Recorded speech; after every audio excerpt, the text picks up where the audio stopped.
बहुत समय पहले की बात है। सूरजगढ़ नाम का एक बहुत छोटा सा गांव था। सूरजगढ़ के लोग बहुत ही हंसी खुशी एक दूसरे के साथ मिलजुल कर रहते थे। इसी गांव में भीमा नाम का एक व्यक्ति रहता था। उसके परिवार में उसकी पत्नी गौरी और उसके 2 बच्चे थे। भीमा के पास 2 गायें थीं, जिनका दूध बेचकर वह अपने जीवन का निर्वाह करता था। इस गांव की सबसे बड़ी समस्या थी पानी, क्योंकि पूरे गांव में केवल एक ही तालाब था। लोग उसी तालाब से पानी भरकर अपने दैनिक जीवनचर्या के सारे काम किया करते थे। गांव में पानी का और कोई साधन नहीं था। इसी कारण गांव के लोगों को उसी तालाब के पानी पर निर्भर रहना पड़ता था। हालांकि लोग अपनी इस सादी जिंदगी से खुश थे। कुछ समय यूं ही हंसी खुशी बीत गया। लेकिन एक दिन जब गांव के कुछ लोग तालाब पर पानी भरने पहुंचे, तो उन्होंने देखा कि तालाब में बड़े बड़े मगरमच्छों ने कब्जा कर लिया है। अब लोग तालाब से पानी भरने से डरने लगे, क्योंकि मगरमच्छ उन्हें मार सकते थे। कुछ दिनों बाद कुछ लोगों ने हिम्मत करके तालाब से पानी लाने की कोशिश की, लेकिन मगरमच्छों ने उन पर हमला कर दिया और उन्हें मारकर खा गए। इस घटना से पूरे गांव में भय और हड़कंप मच गया। अरे देखो भाई, तालाब के इन बड़े बड़े मगरमच्छों ने हमारे गांव के 2 लोगों को मार दिया। अगर ऐसा ही चलता रहा तो धीरे धीरे पूरा गांव ही खत्म हो जाएगा। हाँ भाई मंगत, अगर मगरमच्छों का शिकार नहीं भी बने तो भी हम बूंद बूंद पानी को तरस तरस कर मर जाएंगे। ये तो बहुत बड़ी समस्या हो गई है। अगर तालाब के पास जाएंगे तो मगरमच्छ मार डालेंगे। लेकिन बिना पानी के गुजारा कैसे होगा? हमें कुछ करना पड़ेगा। तुम सही कह रहे हो सोहन। हमें तुरंत पंचायत बुलानी चाहिए और सरपंच जी को बताना चाहिए। हाँ चलो सरपंच जी के पास चलते हैं, अब वही कुछ कर सकते हैं।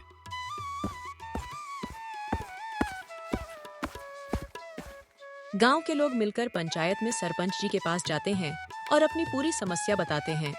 सरपंच जी, मगरमच्छ बहुत खतरनाक हैं। अगर हम तालाब के पास गए तो हमारी जान को खतरा है। हाँ सरपंच जी, भीमा सही कह रहा है। हमने अपनी आंखों से देखा है कि मगरमच्छों ने लोगों पर हमला किया। सरपंच जी गहरी चिंता में पड़ जाते हैं। भाइयों, यह समस्या सच में बहुत गंभीर है, लेकिन हमें इसका कोई समाधान निकालना ही होगा। एक व्यक्ति है जो हमें सही सुझाव दे सकता है। वह है मुखिया केशवदास। वह गांव के सबसे अक्लमंद इंसान हैं। राजन और बोधन, तुम दोनों मुखिया जी के घर जाओ। कहो कि सरपंच जी ने उन्हें तुरंत बुलाया है। दोनों सेवक मुखिया के घर जाते हैं और उन्हें पंचायत में ले आते हैं।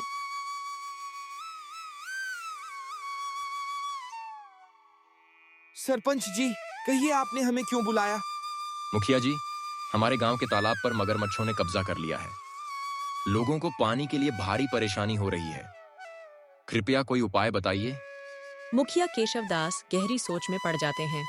कुछ देर बाद वे कहते हैं, सरपंच जी, मगरमच्छों से लड़ना आसान नहीं है। हमें एक नया तालाब बनाना होगा। यह काम आसान नहीं होगा, लेकिन अगर हम सब मिलकर मेहनत करें तो नया तालाब जल्दी बन सकता है। मुखिया जी, आप बिल्कुल सही कह रहे हैं। हम सब मिलकर मेहनत करेंगे। तो तय रहा, कल से ही नया तालाब खोदने का काम शुरू किया जाएगा। गांव वाले मुखिया जी के सुझाव से सहमत हो जाते हैं।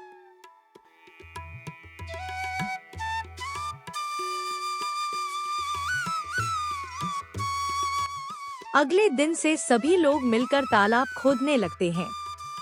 कई दिनों की मेहनत और मशक्कत के बाद आखिरकार एक गहरा तालाब तैयार हो जाता है।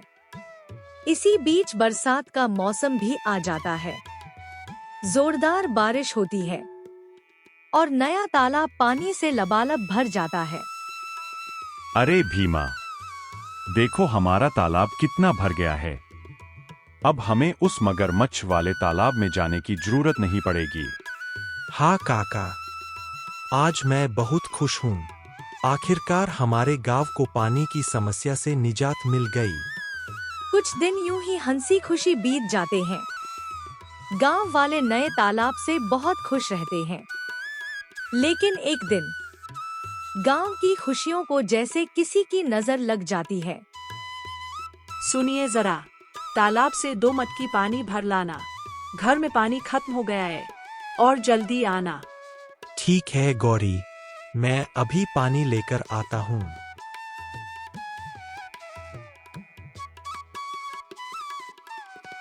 भीमा मटकी लेकर तालाब पर पहुंचता है।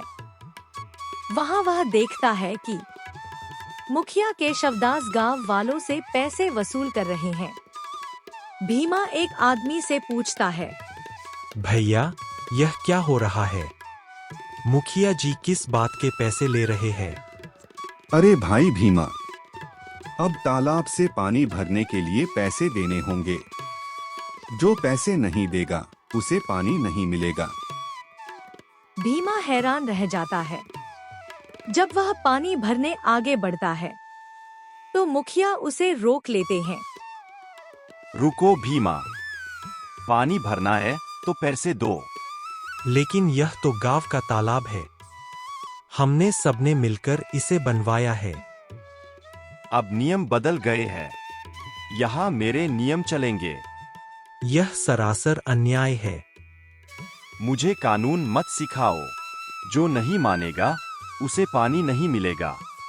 मैं यह बात जमींदार साहब तक ले जाऊंगा। ले जाओ, लेकिन जरा अपने परिवार के बारे में सोच लेना। डर के कारण भीमा पैसे देकर पानी भरता है और घर लौट आता है।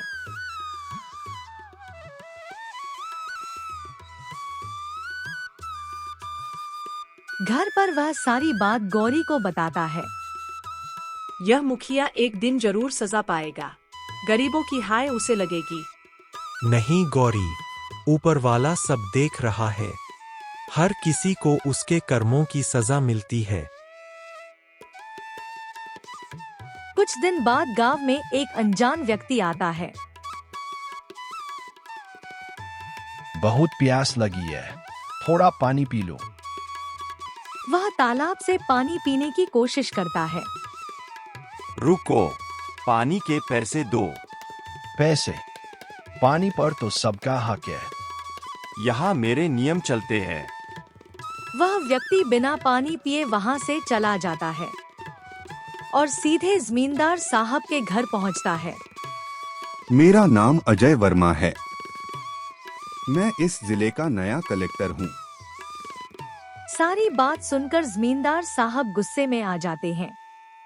वे तुरंत मुखिया और गांव वालों को बुलाते हैं। सच्चाई सामने आते ही मुखिया केशवदास को उसके पद से हटा दिया जाता है। अब से तालाब का पानी सबके लिए मुफ्त होगा। गांव वालों के चेहरे पर फिर से मुस्कान लौट आती है।